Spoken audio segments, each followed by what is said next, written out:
आज के इस वीडियो में मैं आपको दुनिया भर में, पूरे संसार में, पूरे गणित में जितनी भी संख्याओं का उपयोग किए जाते हैं उन संख्याओं के बारे में बताऊंगा।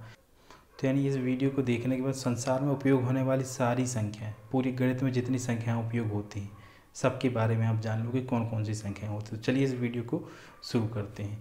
तो देखिए, जब आपके घर में कोई बच्चा होता है, नहीं वो 2 साल का है, तो जब आप उसको नंबर सिखाएंगे तो क्या सिखाते हैं? 1 2 3 4 5, 1 2 3 4 5 6, तो ये संख्या है। तो चलिए देखते पहले संख्याएं कौन सी होती है। मान के चलिए मैंने लिख दिया 1 2 3 4 5 ये डैश डैश अनंत तक, ये आप हमेशा जनरली बताते हैं। तो ये संख्या कौन कौन सी? तो सबसे पहले इन संख्याओं को बोला जाता है प्राकृत संख्याएं, यानी नेचुरल नंबर्स। तो सबसे पहले हमारी कौन सी संख्याएं हो गई? मैं इस वीडियो में पूरे बताऊंगा जितनी संख्याएं पूरे संसार में है सब उपयोग होंगी नेचुरल नंबर्स। तो नेचुरल नंबर्स में क्या हो गई हमारी? 1 2 3 4 5 ये डैश डैश अनंत तक। जब आपका बच्चा बड़ा होगा तो उसको पता चलेगा जब स्कूल में जाएगा कि यार इसके अलावा भी कोई संख्या होती है जो मुझे घर में नहीं बताएगा। वो क्या होती है? जैसे 0, तो 0 1 2 3 4। तो यानी जब 0 होगा तो फिर बच्चा क्या होगा? यानी यहाँ मैं और आगे बढ़ा दिया, यहाँ 0 भी हो गया। एक रेखा है जो इन संख्याओं से मैं बता रहा हूँ। तो जब उसके 0 और हो जाएगा तो उसको क्या बोलेंगे? जब इसमें संख्याओं में 0 में और शामिल कर दूंगा, ये मैंने कर दिया 0, ये अनंत तक, तो कौन सी संख्या? इनको बोलते हैं पूर्ण संख्याएं, यानी होल नंबर्स। ये क्या हो गई? होल नंबर्स, ये होल नंबर्स। तो यानी जब आपका 0 शामिल हो गया प्राकृत संख्याओं में तो वो बन गई होल नंबर्स। लेकिन जब अब बच्चा और आगे बड़ा होगा तो उसको पता चलेगा और संख्याएं जानेगा तो उसको पता चलेगा कि इसके अलावा भी कुछ संख्याएं होती हैं। यहाँ आगे देख लीजिए, जैसे यहाँ हो जाएगा -1 -2 -3, ये डैश डैश डैश डैश यहाँ भी हो जाएंगे। तो यानी जब बच्चा बड़ा होता है उसको पता चलेगा ये नेगेटिव संख्या भी होती हैं, तो उनको क्या बोलते हैं? यानी मैं आपका यहाँ इनफाइनाइट से लेकर यहाँ कर दिया -2 -1 0 और 1 2 3, ये तो है। यानी जब आपने सारे पॉजिटिव नंबर्स और नेगेटिव नंबर्स और 0 सब शामिल कर दिया तो ये संख्या क्या कहलाती हैं? इनको बोलते हैं पूर्णांक, यानी इंटीजर्स। ये हो गए पूर्णांक। तो यानी अब आपकी संख्याएं पॉजिटिव शामिल हो गई, 0 शामिल हो गया और नेगेटिव भी संख्याएं शामिल हो गई, तो आपका क्या बन गया? पूर्णांक। अब इसके अलावा जब बच्चा और बड़ा होता है, कुछ बड़ी हायर एजुकेशन करता है, हायर क्लास में जाता है, तो उसको पता चलता है कि इसके अलावा भी कुछ संख्याएं होती हैं। जैसे यदि वो देखेगा तो क्या होगा? 0.5 होगा, ठीक है, 1.5 होगा, ये देखेगा वो, तो उसको पता चलेगा भाई 0.5 यहाँ कहीं आएगा, 1.5 यहाँ आएगा, तो ये संख्या भी पता चलती हैं। तो ये संख्या क्या होंगी? जैसे 0.5 को मैंने लिख दिया 1/2, ये लिख दिया 3/2।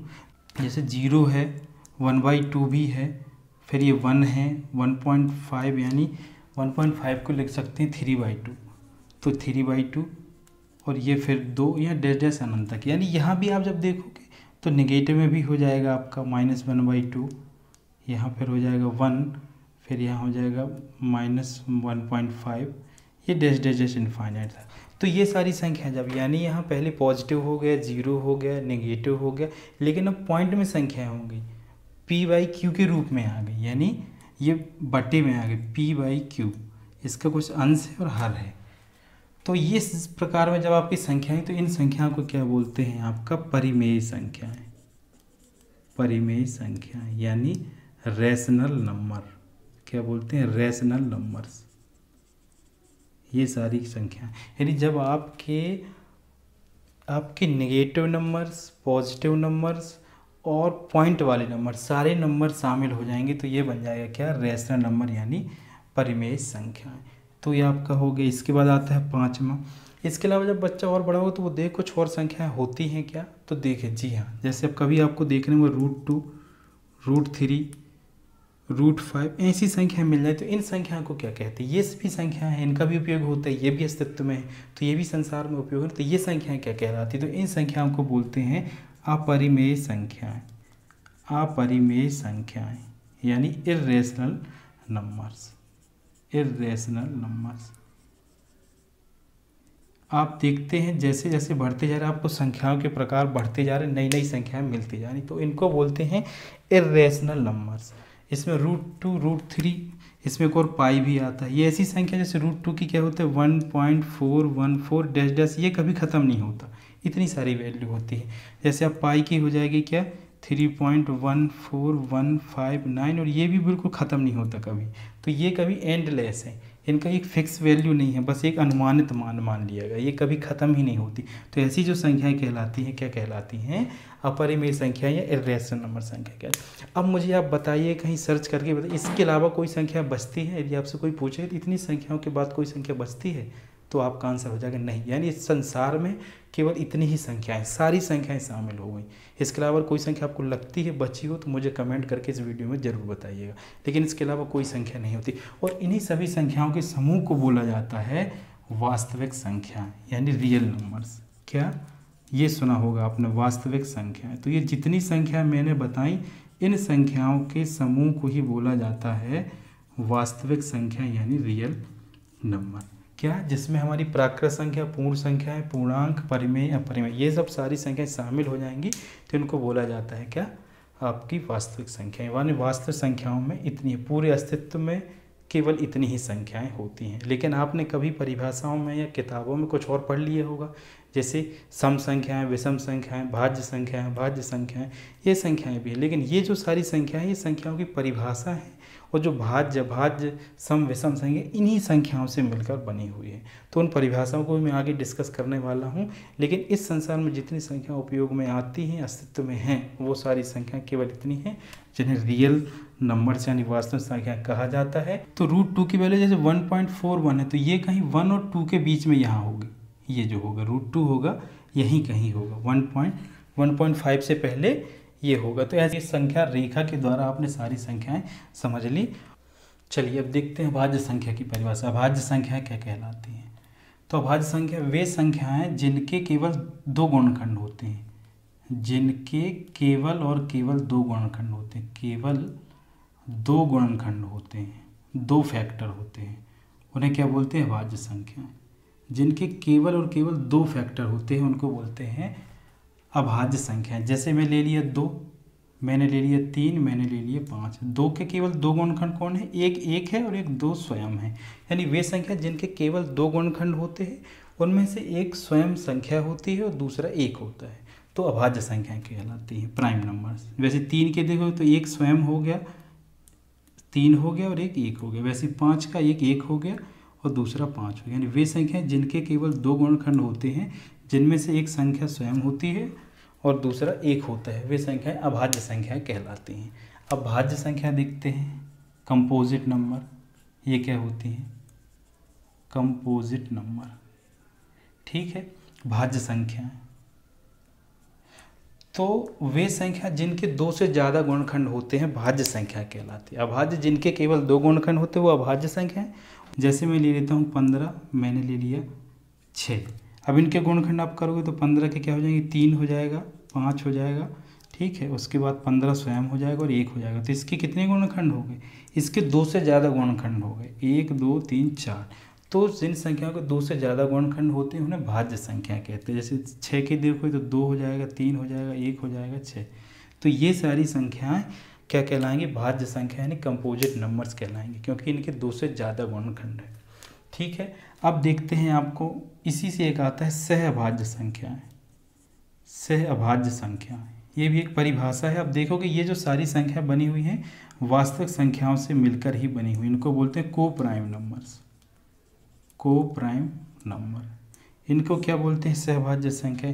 इनकी परिभाषा होती वे 2 संख्याएं, ये 2 संख्याओं का ग्रुप होता है एक्चुअली में, वे 2 संख्याएं जिनमें केवल एक उभयनिष्ठ गुणनखंड होता है, जिनमें केवल एक उभयनिष्ठ गुणनखंड हो, जिनमें केवल एक उभयनिष्ठ गुणनखंड हो, कॉमन फैक्टर, उभयनिष्ठ गुणनखंड हो, वो क्या कहलाती हैं, को प्राइम सहअभाज्य संख्या। यानी कॉमन फैक्टर, केवल 1 कॉमन फैक्टर हो, वो क्या कहलाती हैं, आपकी सहअभाज्य संख्या कहलाती। जैसे मैं ले लूँ ये 2 संख्याओं का जोड़ा होता है, 2 और 3 ये सहअभाज्य संख्या है, 3 और 5 ये सहअभाज्य संख्या है, 5 और 7 ये सहअभाज्य संख्या। क्यों, क्योंकि मैं इनके गुणनखंड करूँगा 2 के, तो 1 और 2 और 3 के क्या हो जाएंगे, 1 और 3। इसमें केवल एक ही गुणनखंड कॉमन है, वो क्या है, 1। तो ये क्या हो जाएंगी, सहभाज्य संख्या। वैसे मैं 3 लूँगा तो इसके गुणनखंड 1 और 3 होगा, 5 के 1 और 5 होगा।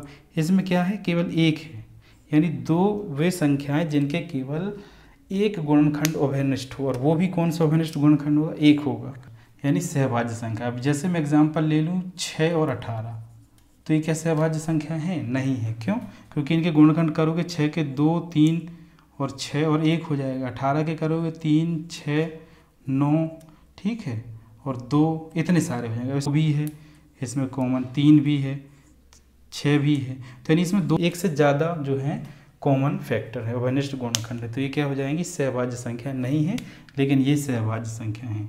अब आपके और सुनने को मिला होगा क्या, सम संख्या विषम संख्याएं, तो वो भी देख लेते हैं क्या होती है। सम संख्या सिंपल है, सम संख्या यानी इसको बोलते हैं इवन नंबर्स। इसका हो जाएगा परिभाषा, वे सभी संख्याएं जो 2 से पूरी तरह विभाजित हो जाती हैं सम संख्याएं कहलाती हैं। वे संख्याएं जो 2 से पूरी तरह विभाजित हो जाती हैं सम संख्याएं कहलाती हैं। जैसे एग्जांपल लूँ 2 4 6 8 10, क्यों, क्योंकि 2 से जब भाग दोगे तो ये पूरी तरह विभाजित हो जाएगा, ये भी विभाजित हो जाएगा, ये भी विभाजित हो जाएगा, कोई भी शेषफल नहीं बचेगा। तो जो 2 से पूरी तरह विभाजित हों वो क्या कहलाती है, सम संख्या। और विषम संख्या क्या कहलाएंगी, यानी ऑड नंबर्स। ऑड नंबर्स कहलाएंगे वे सभी संख्याएं जो 2 से पूरी तरह विभाजित ना हो, दशमलव में आंसर आए या तो कोई शेषफल बचे, विषम संख्याएं कहलाए। जैसे मैंने 3 ले लिया, 5 ले लिया, 7, इनको जब 2 से भाग दोगे तो आप 2 एकम 2 1, यानी 1.5 आ जाएगा, ये 2.5 आएगा, भाग दोगे तो 2 दूनी 4, एक शेषफल बचेगा, ये हो जाएगा क्या, 3.5, यानी एक शेषफल बच रहा है, यानी 2 से ये पूरी तरह विभाजित नहीं है, ये 2 से पूरी तरह विभाजित है। तो जो 2 से पूरी तरह विभाजित सम संख्या है, जो 2 से पूरी तरह विभाजित ना हो विषम संख्या कहलाती हैं। तो ये आपका क्वेश्चन हो गया, ये सारी संख्याएं आपको आती हैं। तो यानी मैंने बता दिया कि पूरे संसार में, पूरे गणित में कौन कौन सी संख्याएं उपयोग होती हैं, ये आपने पढ़ा होगा, तो इनकी मैंने परिभाषा बता दी। ये सारी संख्याएं वास्तव संख्याओं से मिलकर ही बनी होती हैं। अब मैं बता देता हूँ कि क्वेश्चन आता है हमेशा कि 1 अभाज्य संख्या है कि नहीं है, अभाज्य संख्या है या नहीं, है या नहीं, 1 इज़ प्राइम नंबर और नॉट, मतलब है कि नहीं है, ये हमें बताना है। तो देखिए मैंने प्राइम यानी अभाज्य संख्याओं की आपको परिभाषा बताई थी कि वे संख्या जिनके केवल 2 गुणनखंड होते हैं अभाज्य संख्याएं कहलाती हैं। लेकिन 1 का केवल एक ही गुणनखंड होगा, क्या, केवल 1 ही होगा। तो जब इसका एक गुणनखंड है तो यह अभाज्य संख्या नहीं है, क्योंकि हमारी परिभाषा को ये संतुष्ट नहीं करता, तो ये प्राइम नंबर्स नहीं है, अभाज्य संख्या नहीं है। बस ये है आपका आंसर। ये क्वेश्चन आता है, कई बार आया हुआ, तो यानी आपको पूछेगा कि एक अभाज्य संख्या है कि नहीं हो, तो आपका आंसर हो जाएगा नहीं, क्योंकि इसके 2 गुणनखंड नहीं है, इसका केवल एक ही गुणनखंड है। अब एक और क्वेश्चन मैं आपको लिखने को देता हूँ, उसको आप कमेंट करके मुझे इस वीडियो में बताइएगा। जो भी आंसर हाँ या ना में इस क्वेश्चन का आंसर देना है, जिसका भी आंसर सही आ जाएगा मैं उसको रिप्लाई ज़रूर दूंगा। तो यह क्वेश्चन, क्या प्रत्येक पूर्णांक की एक परिमेय संख्या है, यानी अभी मैंने बताया था पूर्णांक और परिमेय संख्या दोनों की डेफिनीसन, उससे आपको पता चल जाएगा। डेफिनीसन देखिएगा फिर बताइएगा कि जो प्रत्येक जो पूर्णांक है वो एक रेशनल नंबर्स है कि नहीं है, ये आपको बताना है। तो मुझे कमेंट करके बताइएगा। आज का वीडियो यही समाप्त करते हैं। यदि वीडियो पसंद है तो लाइक कर दीजिए, इसको अपने दोस्तों के साथ शेयर कीजिए, और यदि अभी तक चैनल को सब्सक्राइब नहीं किया तो चैनल सब्सक्राइब कर लीजिए। मिलते हैं अगली वीडियो में।